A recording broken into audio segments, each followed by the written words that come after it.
We just finally got another patch for Modern Warfare 2, and this patch affects Warzone 2, DMZ, and the normal multiplayer for Modern Warfare 2. There's some fixes in here I've been asking for a long time, and a bunch of really cool stuff. So as always, we're gonna be covering this in a rapid style video. That way you can quickly watch this video and get right back into game. If you're new here and want to sub, I would greatly appreciate it. If you'd like our comment, thank you a ton. To start off with, let's go through the official patch notes released by Infinity Ward themselves. Then after that, we've got a secret change found in game that was completely left off these patch notes, and it's one of the bigger features in here. The first thing they say, going forward, expect additional Warzone 2.0 community updates from our partners at Raven Software, where we focus our communications on content and support for Modern Warfare 2. We'll be working together to make sure key information is available for all players across modes and titles. So what they're saying here is when it comes to the paid content, which is going to be the Spec Ops, the Ground War, the 6v6, Infinity Ward is going to be the one communicating with the community, with the blog posts, the different sorts of updates and stuff. But when it comes to Warzone 2.0 and probably DMZ, since these normally get lumped together, Raven Software is going to be the one talking with the community, giving us the updates, the blog post, all that stuff, which is really good news. Now we've got two different companies that we're going to be getting information for, and from personal experience and past experience with Modern Warfare 2019, Raven's a lot better at communicating with the community compared to Infinity Ward. But who knows, this is a new game, maybe it's going to be different from Modern Warfare 2019. The next update I can just show you in game since the update's already live. They've added two new features to the Camo select menu. So one, if you're on controller, you can now use the bumpers to navigate, and it's going to go to the next section. This makes navigating the camos so much easier. This was one of my main complaints when it comes to camos in this game. Sorting through these camos was a nightmare. But on top of that, they've also added a new menu option right here where you can make it so it doesn't show any of the camos you don't have unlocked. Unfortunately, at this point, I have most of the camos, but you can see how this one's locked. If we toggle this, it's not going to show that anymore. So if you only have 5 camos unlocked, once you select this, you're only going to see those 5 camos. When you first start playing Modern Warfare 2, essentially this entire menu is a bunch of locked camos, and you're just trying to find and, look for the few camos that you actually have unlocked. That is going to be so much easier for new players now. Now back to the blog post. Increased audio notification for when the jailer enters the gulag. Attachments, armor piercing ammunition, remove damage multiplier against armored opponents. Moving on to bug fixes, and holy crap, there is a lot of bug fixes here. Some of them are fixing issues with camos that I know some of you guys have been having.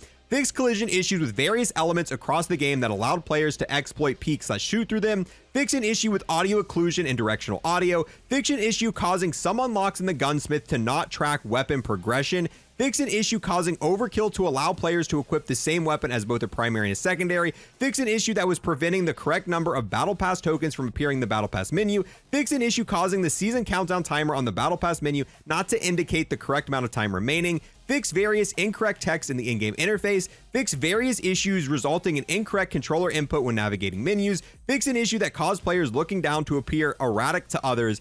Fix an issue that prevented some players from launching the game due to GPU compatibility issues. Fix an issue that caused focus mode to crash when the display mode was set to windowed.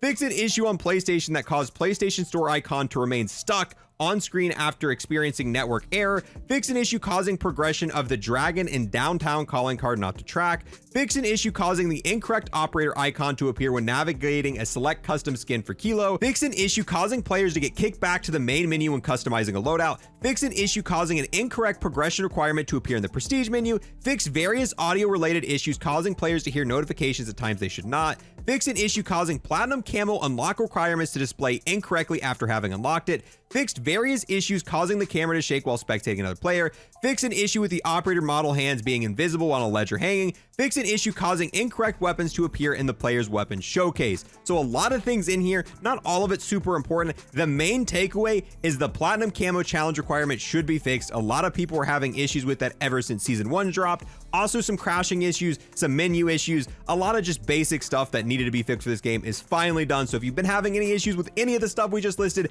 that should be fixed in the game. Next, we have bug fixes for MP. Fix an issue that caused the spotter scope to continuously highlight enemy positions. Address a dev error in private match and will continue to improve stability. This is huge for me. Almost every time I try to go into a private match, I get a dev error and it takes me back to the main menu. Sometimes it takes me over 20 to 25 minutes just to get loaded into a private match. So hopefully this is completely fixed and is a lot better. The private match experience in Modern Warfare 2 has not been great so far. Moving on to Warzone 2.0 stuff, buy station inventory has been slightly adjusted.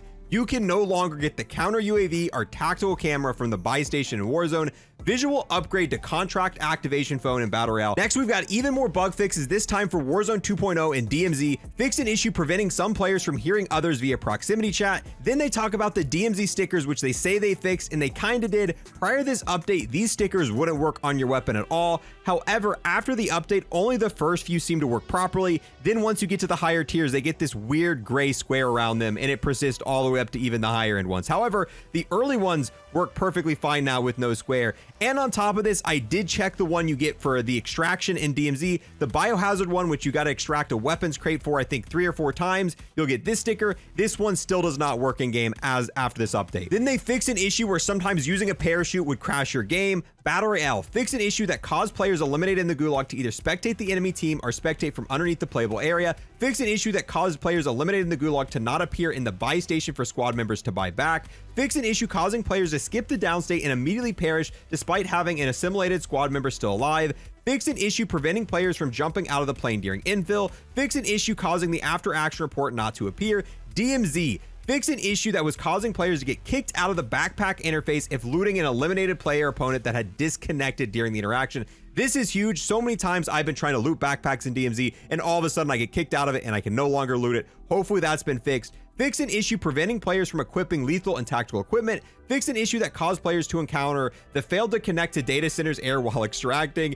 Fix an issue that caused lobby-wide microphone input during matchmaking. Fix an issue allowing players to keep their armor plate carrier upgrades between matches despite having been eliminated. Fix an issue causing players to lose their backpack upgrade when extracting after being revived. This one's affected me. There's multiple times where I've exfilled and then I loaded in the next match. Even though I had a large backpack in the game prior, I just didn't have it. I was back down to a tier 1 and that's super annoying. Obviously, if you die and lose your stuff, that's one thing. But if you did everything correctly and you're supposed to have kept your stuff between games and you still lost it, that was super annoying. Really glad that one's been fixed. Fix an issue causing players to incorrectly extract their insured weapon as a contraband weapon. Once again, I had this issue. Sometimes I would take my actual insured weapon into game, then I'd exfil with it and all of a sudden it become a contraband weapon, meaning I now had a cooldown so I couldn't use that insured slot again, and I'd lose all my custom stuff on the weapon. The camo would come off of it, the blueprint would come off of it, it would go back to being a default weapon, and I couldn't use an insured weapon because it considered me like, hey, you lost your insured weapon, even though I actually had it in game. And that right there is where the patch notes end. However, there's more stuff that we've already found in game since this went live. Now for the most important thing in this update, at least in my opinion, and I'm not sure how this didn't get included in the patch notes, the faction missions in DMZ have finally been fixed. 4 or 5 days ago, all of a sudden, all the tier 3, tier 4, and tier 5 missions got locked and you weren't able to do them anymore. Meaning if you didn't have them done, all these rewards were locked and you couldn't complete the campaign for DMZ, and I don't know anyone who completed the campaign at that point. So now it is finally possible to go into DMZ, do the rest of the missions, unlock all these different blueprints, and more importantly, it is now possible to get the insured slot 2 and the 3rd insured slot as well. I'm definitely going to be grinding for that now. Like I said, this is a huge update for people who play DMZ, and apparently this wasn't even newsworthy enough for the patch notes. And for the last hidden update in this patch, it's a small one, but it's kind of cool for people who like to apply camos. You can now preview what a camo is going to look like on the rocket launchers and the riot shield. Prior to this update, if you went to apply a camo to a rocket launcher, it would just show you what the case would look like. You wouldn't actually be able to see a loaded in image. And it's also cool because you can see what the decals are going to look like. So you can actually customize your different rocket launchers and riot shield now and get an idea of what it's going to look like in game. Whereas prior, you had to customize it, load into game, and it's like, oh, I don't like this combination. The riot shield's still a little bit buggy because instead of viewing it from the front angle, you view the riot shield from a side angle, which in my opinion make more sense if they showed you what the front of it looked like because you only get a sliver of camo. Same thing when you apply a decal, you only get to view it from the side. So hopefully that gets fixed and they rotate the riot shield in this menu, but it's still a massive improvement. I am so glad I can actually preview what my rocket launcher looks like before I load it into game now. With that, guys, we're going to go ahead and wrap this up. If we find any more hidden updates or changes in this patch, I'm going to be sure to let you guys know. Thank you guys so much for watching. If you want to fully keep up to date with any changes for Modern Warfare 2, DMZ, or Warzone 2, this is the channel to find it on. Thank you for watching. I'll see you guys in the next one. Peace.